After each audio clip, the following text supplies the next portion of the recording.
Good morning students. જો આ ચેપ્ટરમાં ગયા વખતના લેક્ચરમાં આપણે જોઈ ગયા કે કોઈ એક સ્થિર પડેલો વિદ્યુતભાર એ પોતાની આસપાસ માત્ર વિદ્યુત ક્ષેત્ર ઉત્પન્ન કરે,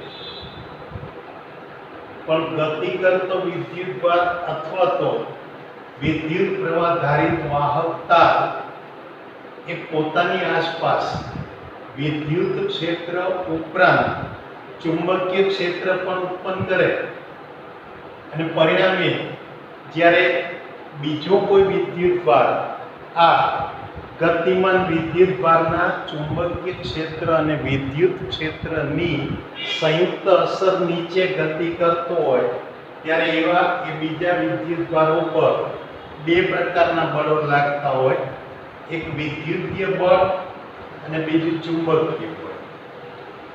હવે ચુંબકીય બળનો વિચાર કરીએ તો એના માટે આપણે જોયું કે ચુંબકીય બળ એ વિદ્યુતભારિત કણના વિદ્યુતભાર, એ કણના વેગ અને ચુંબકીય ક્ષેત્ર B આ ત્રણ ઉપર આધાર રાખે.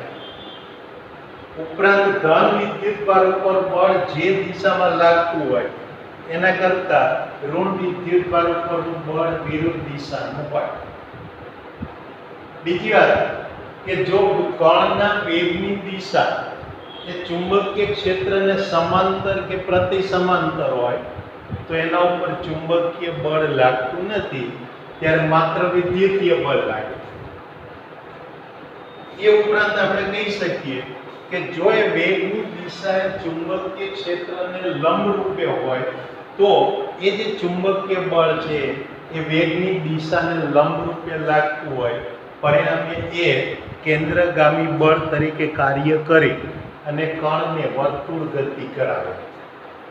પણ જો આ કણનો વેગ એ ચુંબકીય ક્ષેત્ર સાથે કંઈક ખૂણો બનાવતો હોય કે જેથી કરીને વેગ એ ચુંબકીય ક્ષેત્રને સમાંતર કે પ્રતિ સમાંતર પણ ના હોય અને લંબ પણ ના હોય, તો એવી વખતે એ વેગના આપણને બે ઘટકો મળે, જેમાં એક ઘટક એટલે ચુંબકીય ક્ષેત્રને સમાંતર કે જે આ કણને રેખીય ગતિ કરાવે અને બીજો ઘટક ચુંબકીય ક્ષેત્રને લંબ કે જેને વર્તુળ ગતિ કરાવે. એટલે એ વખતે કણનો માર્ગ એ સ્પ્રિંગ જેવો સ્પાઇરલ આકારનો બને. હવે અહીંયા જોઈએ કે વિદ્યુત ક્ષેત્ર અને ચુંબકીય ક્ષેત્રની અસર નીચે આ વિદ્યુતભાર ગતિ કરતો હોય તો એ વખતે હું આમ કહી શકું કે આ વિદ્યુત ક્ષેત્ર E અને ચુંબકીય ક્ષેત્ર B આની સંયુક્ત અસર નીચે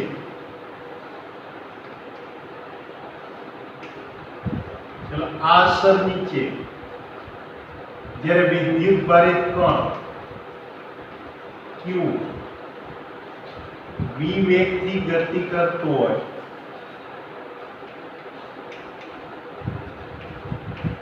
ત્યારે તેના પર લાગતું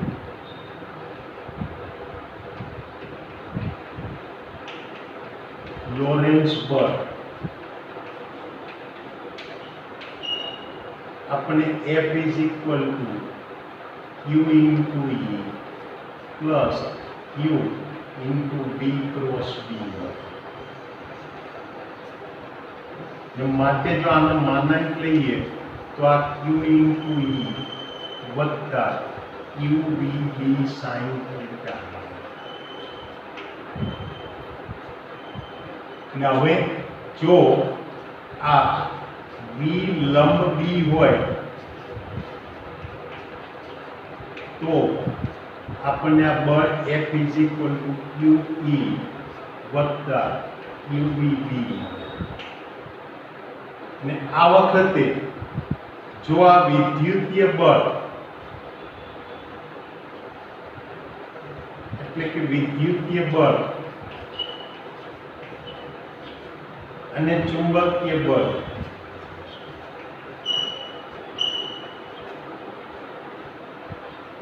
એ સમાન મૂલ્યના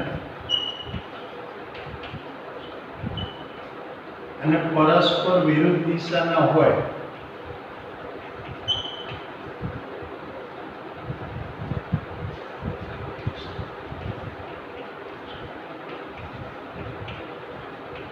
તો એક કણ પરનું પરિણામી બળ શૂન્ય થાય,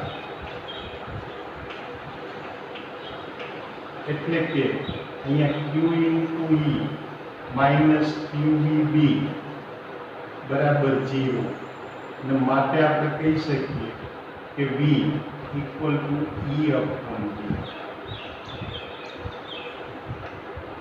તો આ રીતે કણ જ્યારે ચુંબકીય ક્ષેત્રમાં ગતિ કરે અને એ ચુંબકીય ક્ષેત્રમાં લંબરૂપે ગતિ કરતો હોય તો એ વખતે એના ઉપર લાગતા વિદ્યુત ક્ષેત્ર અને ચુંબકીય ક્ષેત્ર બેનો ગુણોત્તર એ આ કણના વેગ જેટલો હોય, એટલે આ એનો વેગનો પસંદગીકાર ઘટક થયો કહેવાય. એટલે આ બળ એ વેગના પસંદગીકાર તરીકે કાર્ય કર્યું કહેવાય.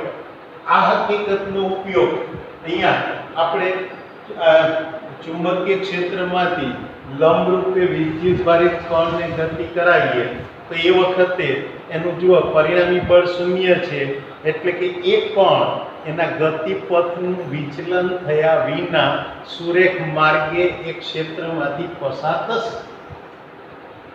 જો અહીંયા ચુંબકીય બળ અને વિદ્યુતીય બળ બંને પરસ્પર વિરુદ્ધ દિશાના અને સમાન મૂલ્યના ના હોય તો એનું પરિણામી બળ શૂન્ય ન થાય, અને પરિણામી બળ શૂન્ય ન થાય એટલે એ વખતે એક તો એક કણ પ્રવેગી ગતિ કરશે એટલે એનો વેગ અચળ નહીં રહે, બીજા નંબરમાં એ જે ગતિપથ છે એમાં એ પરિણામી બળની અસર નીચે એના ઉપર કંઈ ગતિપથમાં વિચલન આવશે, એટલે ગતિપથ સુરેખ નહીં રહે. પણ જ્યારે એ પરિણામી બળ શૂન્ય થાય તો વિદ્યુતીય બળ અને ચુંબકીય બળ સમાન મૂલ્યના થાય, તો એ વખતે આ કણ એ ક્ષેત્રમાં સુરેખ માર્ગે ગતિ કરશે. આ હકીકતનો ઉપયોગ એક તો ઇલેક્ટ્રોન માટે E/m એટલે ઇલેક્ટ્રોનના વિદ્યુત ભાર અને દળનો ગુણોત્તર શોધવા માટે જે થોમ્સને એની રચનામાં આ સિદ્ધાંતનો ઉપયોગ કરેલો. ઉપરાંત તમે આનો ઉપયોગ કરી અને કોઈ પણ વિદ્યુત ભારિત કણ છે એને આ ક્ષેત્રની અંદર સુરેખ માર્ગે ગતિ કરાવી શકો, અને જો એનું વિચલન થાય તે વિચલન ઉપરથી એક કણમાં ઉપરના વિદ્યુત ભાર અને એના દળનો ગુણોત્તર પણ શોધી શકાય. તો આ આપણે અહીંયા આગળ વેગ પસંદગીકાર તરીકે થઈ. બીજી વસ્તુ કે હવે જો માત્ર ચુંબકીય બળનો વિચાર કરીએ તો અહીંયા આગળ હું આમ કહી શકું કે આ બીજું જે છે એ આપણે સાયક્લોટ્રોન નામના સાધનમાં વાત કરીશું. એટલે હવે આ સંયુક્ત અસર નીચે ગતિ થતી હોય ત્યારે એ સાયક્લોટ્રોન નામના સાધનની અંદર આપણે આ સિદ્ધાંતનો ઉપયોગ કરી અને વિદ્યુત ભારિત કણને પ્રવેગિત કરીશું. તો જોઈએ કે સાયક્લોટ્રોનમાં શું છે. જુઓ તો પહેલી વસ્તુ કે આ ચુંબકીય ક્ષેત્રમાં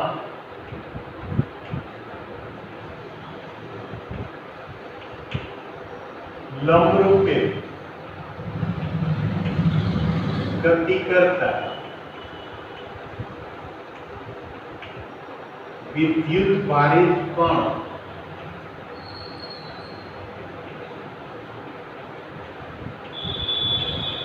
પર લાગતું ચુંબકીય બળ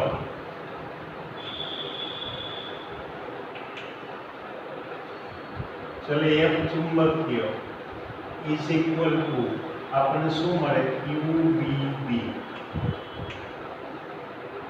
પણ આ બળ જે છે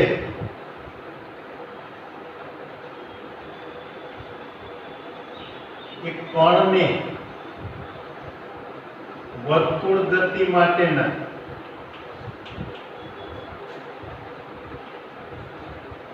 જરૂરી કેન્દ્રગામી બળ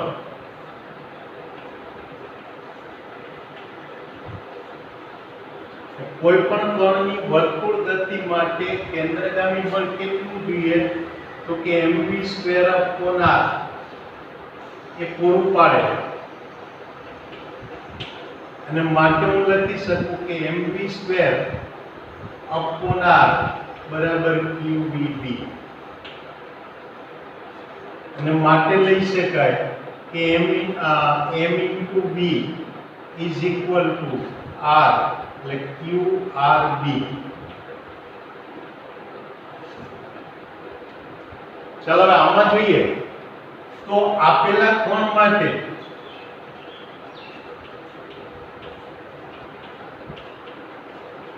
એનું દળ m, વિદ્યુતભાર q અને ચુંબકીય ક્ષેત્ર b આ અચળ હોય,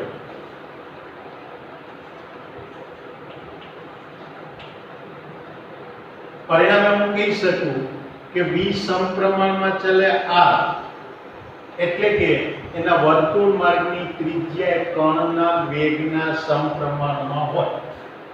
એટલે આમ આ ચુંબકીય ક્ષેત્રમાં કણના એ વર્તુળ માર્ગની ત્રિજ્યા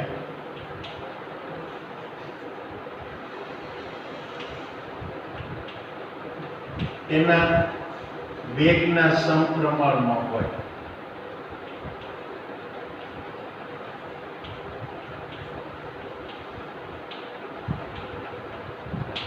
એટલે હવે હું શું કરીશ કે ચુંબકીય ક્ષેત્રમાં કણને ગતિ કરાવવા, એટલે કણ વર્તુળ ગતિ કરવાનો, પણ એ કણને હું ધીરે ધીરે પ્રવેગિત કરતો જાઉં, અને પ્રવેગિત કરતો જાઉં તો એના વેગમાં વધારો થતો જાય, અને જેમ જેમ એનો વેગ વધતો જાય એમ એ કણની વર્તુળ માર્ગની ત્રિજ્યા વધતી જાય, અને ત્રિજ્યા વધે તો એક સમયે પૂરતો પ્રવેગિત થઈ ગયેલો કણ એને હું ચુંબકીય ક્ષેત્રમાંથી બહાર લાવી શકું.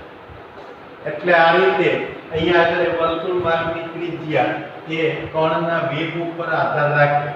પણ બીજી વાત કે કણનો વેગ એટલે તો એને એકમ સો પહેલા એક પરિભ્રમણ દરમિયાન કાપેલું અંતર, એટલે કે એના પરિઘ 2πr જેટલું, છેદમાં એના માટે લાગતો સમય, એટલે કે આવર્તકાળ t. એટલે આ એનો વેગ મળે. હવે આમાં 2π/t લખું તો એ એનો કોણીય વેગ ઓમેગા, એટલે અહીંયા કણનો રેખીય વેગ બરાબર ઓમેગા ઇન્ટુ r મળે. અને એ કિંમત આ સમીકરણ 1 માં મૂકીએ તો આ કિંમત એ સમીકરણ 1 માં મૂકતા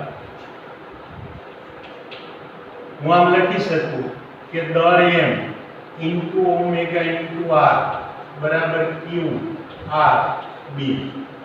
ચાલો આમાં r પણ કેન્સલ થયો, પરિણામે હવે કહી શકાય કે ઓમેગા બરાબર q b અપોન m. એટલે કોણીય ઝડપ જે છે એની અચળ રહે, એ આ વેગ બદલાવા સાથે બદલાતી નથી. ઉપરાંત હવે જોઈએ કે પણ આ કોણીય ઝડપ ઓમેગા બરાબર 2π * μ, કે જ્યાં μ એટલે કણની આવૃત્તિ, વર્તુળ ગતિની આવૃત્તિ, તે કિંમત મૂકીએ તો હવે લખી શકાય કે માટે 2π μ બરાબર qb અપોન m, એટલે કે આ આવૃત્તિ μ બરાબર qb અપોન 2π m. આમ કણના વેગમાં વધારો થવાથી એના વર્તુળ માર્ગની ત્રિજ્યા વધે, પણ એના પરિભ્રમણની આવૃત્તિ બદલાતી નથી. એટલે આ સિદ્ધાંતનો ઉપયોગ આપણે સાયક્લોટ્રોન સાધનની અંદર કરીશું. એટલે કે અહીંયા આમ કહી શકાય કે આમ કણના વેગમાં વધારો થવાથી તેના વર્તુળ માર્ગની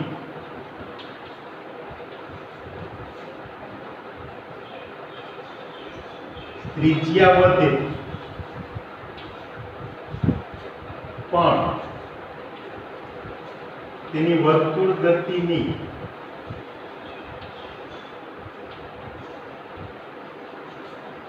આવૃત્તિ બદલાતી નથી.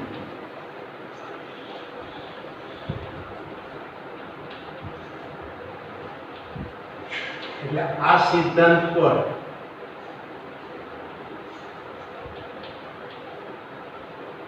સાયક્લોટ્રોન કાર્ય કરે.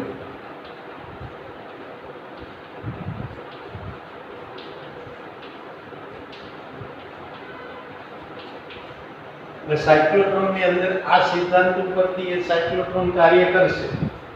એટલે એને એ સાયક્લોટ્રોન ની અંદર આ રીતે કણને આવી વર્તુળ ગતિ કરાવી અને ત્યાર પછી એ કણને પૂરતો પ્રવેગિત કરે અને એમાંથી બહાર આપણે લાવી શકીએ અને બહાર આવેલો પ્રવેગિત થયેલો કણ એ વધારે ગતિ ઉર્જા ધરાવતો કણ એનો આપણે વિવિધ પ્રકારના ઉપયોગો કરી શકીએ.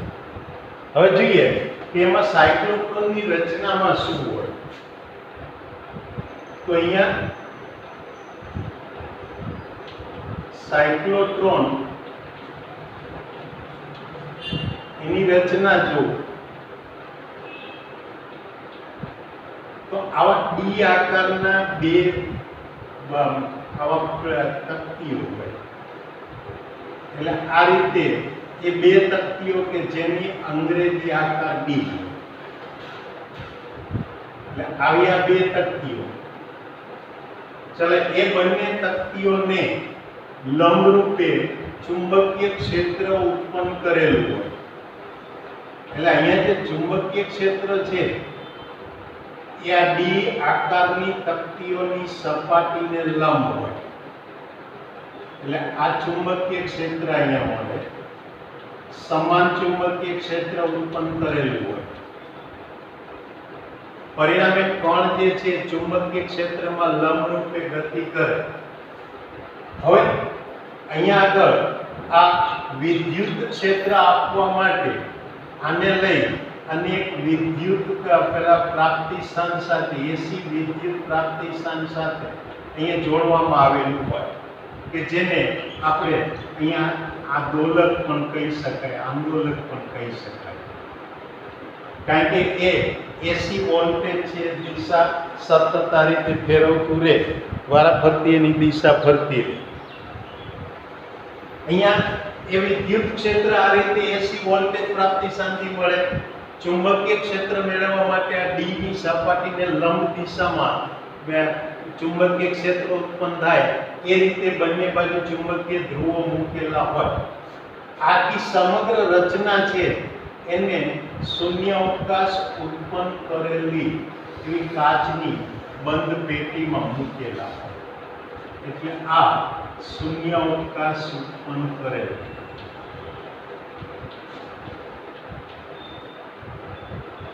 એવું બંધ પાત્ર. હવે અહીંયા શું થાય તો કે જ્યારે વિદ્યુત ભારિત કણ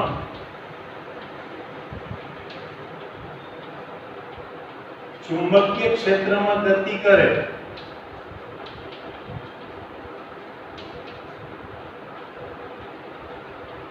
ત્યારે વર્તુળ ગતિ કરે.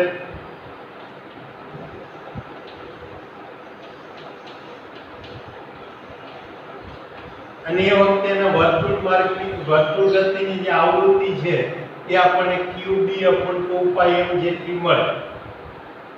હવે એક ડી માંથી જ્યારે બહાર નીકળે તો બે ડી ની વચ્ચે અવકાશ છે એટલે એ એક ડી માંથી બહાર નીકળી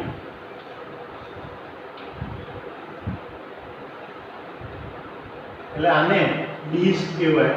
એટલે એક ડી એમાંથી બહાર નીકળી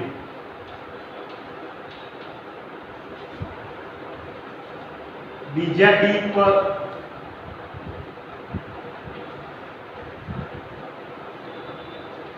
દાખલ થાય ત્યારે વચ્ચે વિદ્યુત ક્ષેત્ર તેને પ્રવેગિત કરે.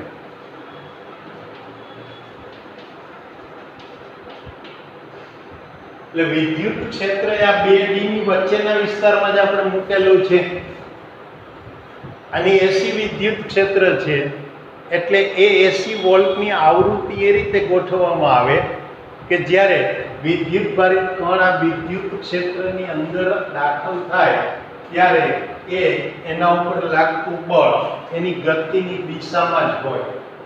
પરિણામે એ વિદ્યુતીય બળને કારણે એ કણ ત્યાંથી પ્રવેગિત થાય. ચાલે પ્રવેગિત થાય એટલે કણના વેગમાં વધારો થાય અને વેગ વધે એટલે એ જે કણ છે એના ગતિપથની ત્રિજ્યા પણ વધતી જાય.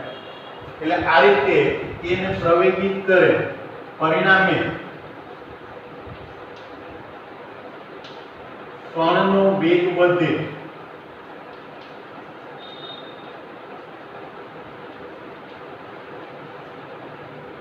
તેના વર્તુળ માર્ગની ત્રિજ્યા પણ વધે છે.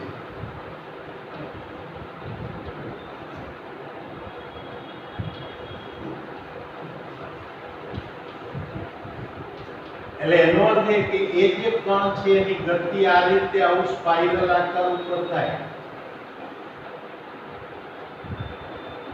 હવે જ્યારે પૂરતો પ્રવેગિત થાય ત્યારે એક કણને અહીંયા વિચલિત કરનારા ફીલ્ડ વડે એના ક્ષેત્ર વડે આ રીતે બહાર એને વિચલિત કરીને બહાર લઈ લેવામાં આવે. એટલે આ ત્રિજ્યા પણ વધે. આમ પૂરતું પ્રવેગિત થયેલું કણ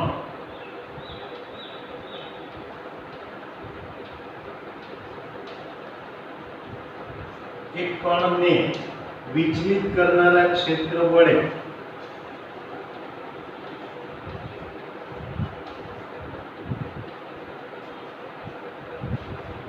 બહાર લઈ એને ટાર્ગેટ પર પ્રતાડિત કરવામાં આવે.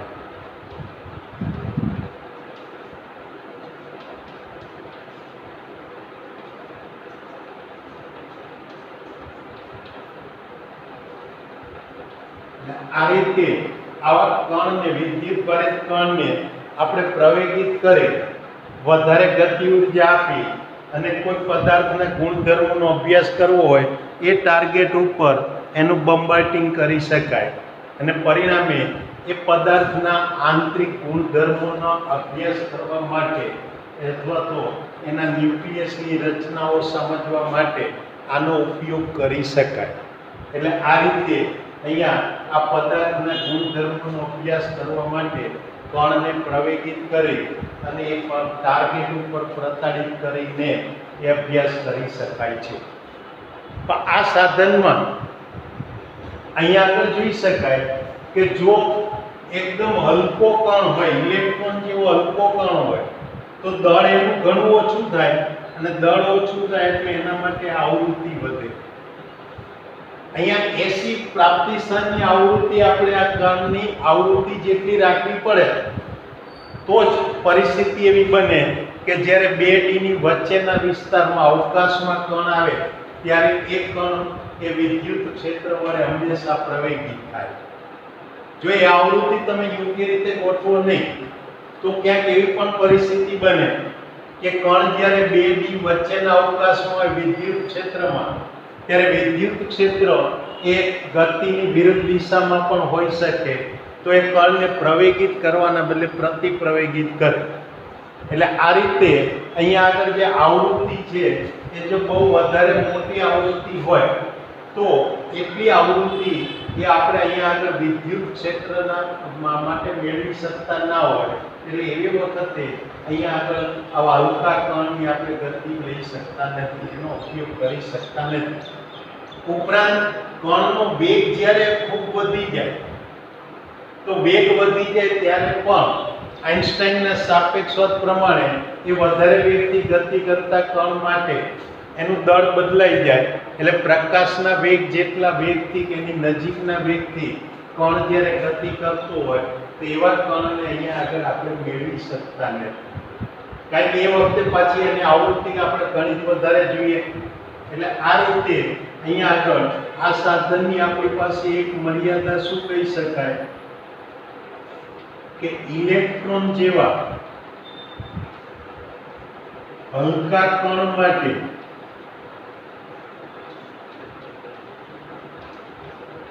કે પ્રકાશના વેગ જેટલા